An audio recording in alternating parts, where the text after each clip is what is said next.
And now, a startling ABC News investigation. A whistleblower has come forward to tell consumers, what if I told you the food you thought you knew at McDonald's isn't what it seems? Behind those golden arches lie secrets that even employees warn you about. Hidden truths about the meats millions eat every single day. From chemical tricks to bizarre cost-cutting measures, the reality of your favorite menu items will make you question every bite. And here's the scary part. The most questionable meat on the menu isn't even the burgers. Stay tuned because by the end of this video, you'll never look at McDonald's the same way again. Let's start with one of McDonald's most legendary and mysterious items, the McRib. Why does it keep disappearing and coming back like some kind of fast food boomerang? You might think it's a marketing trick to create demand, but the truth is far stranger.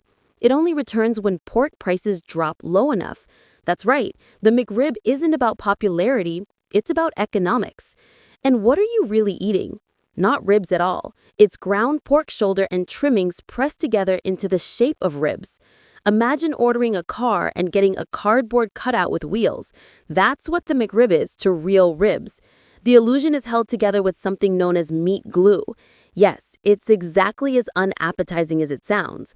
For years, the McRib even contained a chemical called azodicarbonamide, the same compound used in yoga mats and shoe soles. McDonald's eventually removed it. But if your sandwich once shared ingredients with gym equipment, how confident can you be about what's still lurking inside? Those picture-perfect grill marks? They aren't from a flame. They're painted on with caramel coloring, and the tangy sauce you think gives it flavor? It's loaded with high fructose corn syrup and preservatives designed to mask the taste of processed pork. Here's the kicker. The McRib contains nearly 70% more sodium than claimed, and it can stay unnaturally fresh for hours. Employees have joked that McRibs sit in warming trays so long, they should be paying rent. And if you think that's bad, just wait until you find out what's hiding inside McNuggets. Ah, the McNugget, the childhood favorite, the party snack, the comfort food for millions. But here's what most people don't know. A McNugget is only about 50 to 60% real chicken. The rest is a bizarre mix of fat, skin, connective tissue, and sometimes even bone fragments. It's basically the parts of the chicken no one really wants, ground down and shaped into something bite-sized. And that's just the beginning. The ingredient list reads like a science lab experiment. Modified cornstarch, dextrose, citric acid, natural and artificial flavorings, plus TBHQ, a preservative derived from petroleum. Yes, you're dipping chicken in oil products into barbecue sauce. But maybe you're thinking, okay, it's processed, but at least it's still chicken, right? Well, remember the viral pink slime scandal? The photos looked like strawberry ice cream, but were actually a gooey, chemical-laden paste supposedly used to make nuggets.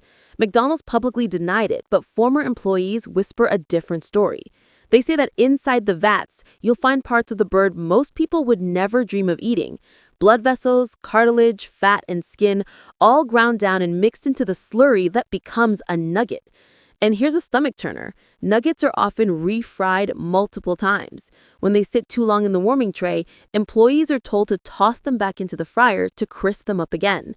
Some nuggets get fried 3 or even 4 times before they're sold. By then, they've soaked up so much oil they might outlive your car engine. And even the breading is far from innocent. It contains over a dozen ingredients, including hydrogenated oils and chemical stabilizers that make them last unnaturally long. One food safety analyst found that McNuggets had a shelf life so extended they could technically still be edible months after being frozen. Think about that. Food that outlives your student loans. And here's the final kicker. Those neat little nugget shapes, the boot, the ball, the bell, and the bone, they're not just random. McDonald's designed them to cook uniformly and stack easily in packaging, not for your enjoyment. Your childhood snack wasn't made for flavor. It was engineered for efficiency. Now, let's dive into the deep fryer, literally. The Filet-O-Fish might be one of McDonald's strangest menu items, and former employees will tell you it's also one of the riskiest. Here's the first problem. Low demand. Outside of Lent season or the occasional Friday rush, almost nobody orders the Filet-O-Fish. And when demand is low, freshness suffers. Employees admit they'll often make a small batch and let them sit in warming trays for far longer than they should. Officially, the fish should be discarded after 30 minutes, but in practice, workers say some patties sit for 4 hours or more. By then, your fresh fish sandwich is old enough to remember breakfast. And the oil. Technically, fish should be fried in a dedicated fryer to keep the flavor clean, but when things get busy, that rule goes out the window. Nuggets, fries, apple pies, even chicken patties all end up sharing the same oil, meaning your fish might taste faintly of fries or worse, the last item dunked before it. And let's talk about the cheese. Ever notice you only get half a slice on your Filet-O-Fish? McDonald's claims it's for optimal taste balance, but former managers admit the real reason is cost cutting. One half slice per sandwich saves the company millions every year. The cheese isn't part-time, it's a full-time scam.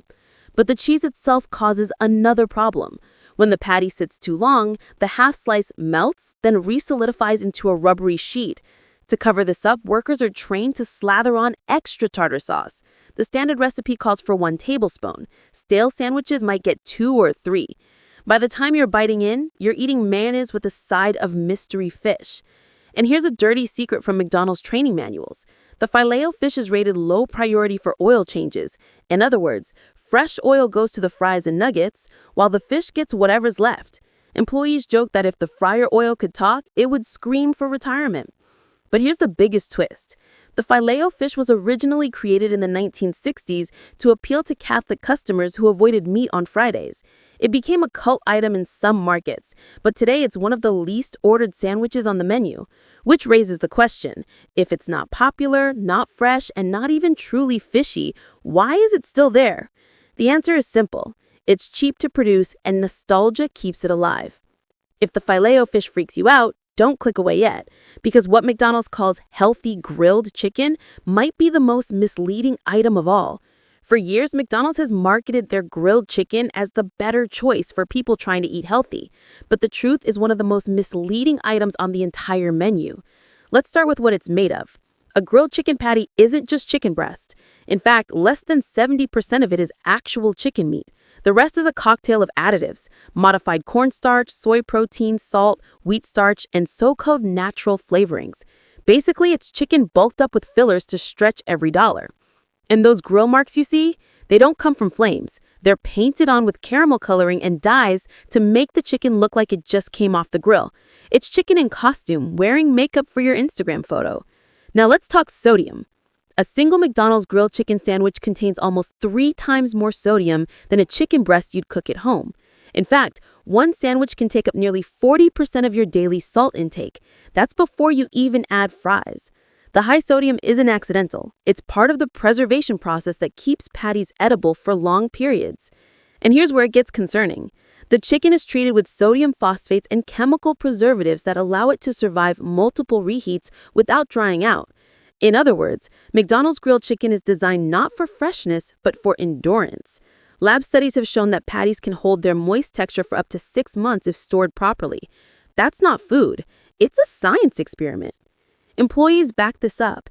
In anonymous surveys, more than 75% of McDonald's workers admitted they would never eat the grilled chicken themselves. When asked why, they described it as having a strange chemical smell, a rubbery texture, and a taste that felt artificial. And that's because of how it's actually cooked. Here's the process. The chicken is usually pre-cooked and frozen, then stored until needed. When you order it, the patty is reheated on a grill press for a few minutes, just long enough to warm it through and make those fake grill marks pop. That's why the texture feels springy, almost like rubber. It's not fresh meat. It's processed poultry reheated like leftovers. And it doesn't stop there. Former managers revealed that some locations even pre-cook and refrigerate grilled chicken in bulk, then reheat it throughout the day as orders come in, meaning the fresh chicken in your sandwich could have been cooked hours before you walked in the door. And here's the final kicker. In 2020, McDonald's even pulled grilled chicken from their menu in some markets, citing streamlining operations. But many insiders believe the real reason was declining quality control and negative feedback from customers who noticed the odd taste and texture. When a product gets quietly removed, you know there's more to the story. So next time you think you're making the healthier choice with grilled chicken at McDonald's, remember, it's not the clean, lean option you imagine. It's a processed patty built for shelf life, not health. Breakfast at McDonald's might seem safe. After all, how bad can eggs, cheese, and a sausage patty really be? But insiders revealed the sausage is one of the most suspicious meats on the entire menu. It starts before most customers even wake up. At 4 or 5 a.m., morning shift workers cook massive trays of sausage patties in advance to keep up with the rush. On paper, company rules say patties should be tossed after 20 minutes. But in reality, food safety experts found the average McDonald's sausage patty sits in a warming tray for 97 minutes before being served. Some have reportedly sat for over 2 hours, so long they could qualify for a parking ticket. And it's not just sitting time that's concerning. A single patty contains 32 different ingredients. Among them are preservatives like BHA and BHT, chemicals so controversial they've been banned in multiple countries. There are also 4 forms of MSG, cleverly disguised under alternate names used to trick your taste buds into thinking the flavor is fresher than it really is. But here's where it gets really bizarre. If a sausage patty dries out, employees don't throw it away. They give it what they call a steam bath. Picture this: patty stacked in the microwave, covered with damp paper towels, and zapped back to life. Your fresh